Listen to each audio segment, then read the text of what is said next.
Hello, dear listeners, and welcome to this series of Dear Steves. These are bite-sized, real-life supernatural stories, fresh from the mailbag. For the rest of spooky season, we're going to tell you Linda's stories. Now, they're short, but they leave a mark somehow. Perfect to tell you over Halloween. So, don't forget, every Monday and Wednesday in October, we will be telling you a Dear Steve, a spooky tale which just cannot wait. Now, later in this season, we will share our full episodes of listener stories. If you have your own experiences to share, please get in touch with the show. We'd love to hear them. Now, let's reach into the mailbag and listen to the first of Linda's stories.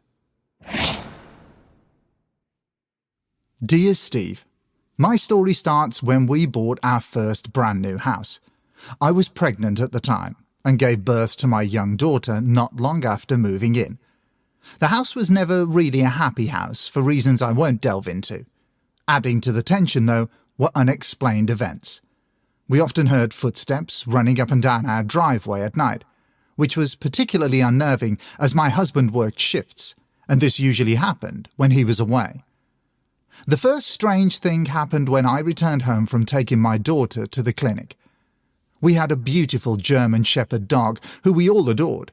She was highly intelligent and a gentle girl, especially around my daughter. We walked into the house, and as I opened the double glass doors leading into the lounge, I was shocked to see our TV in the middle of the room.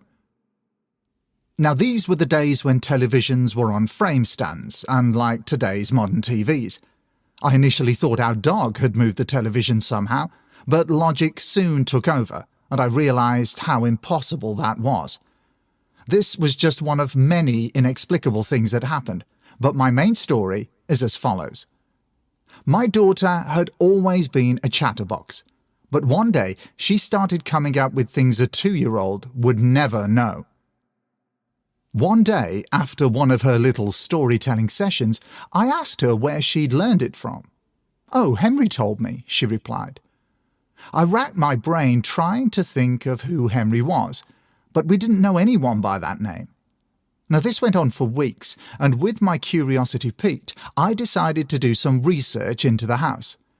I learned that the land the house was built on used to be a pig farm. Then, going back several hundred years prior to that, it was the site of a monastery. I did more digging into this era and learned that Henry was a monk who'd had a very sordid affair with a village girl, which ended with her becoming pregnant. Henry the monk was hanged, drawn, and quartered, and the girl was kept as a prisoner by her father. This discovery gave me full body chills because the events I was reading about echoed the stories my daughter had been telling me.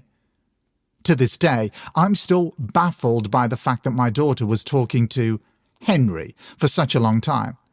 I must add that these conversations had no lasting effect on my daughter. She has no memory of this at all, but it's safe to say it is something that I will never forget. I appreciate you taking the time to read my story. Thank you, Linda. Thank you, Linda, for this fascinating and rather disturbing tale. It's fascinating that some children have that awareness and ability, perhaps something many of us lose as we get older. So, listeners, were you more aware of another realm, the supernatural, when you were younger? We would be really, really interested to know. Anyway, Linda has many intriguing experiences, and we can't wait to share them with you as we now approach Halloween.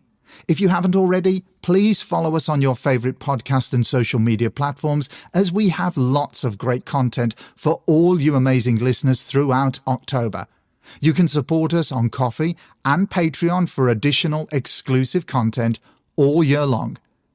If you have any thoughts and theories on this case, we would love to know, and we will read them out in a future Dear Steve. Let us know. Just simply write Dear Steve. Contact us at hauntedukpodcast.com.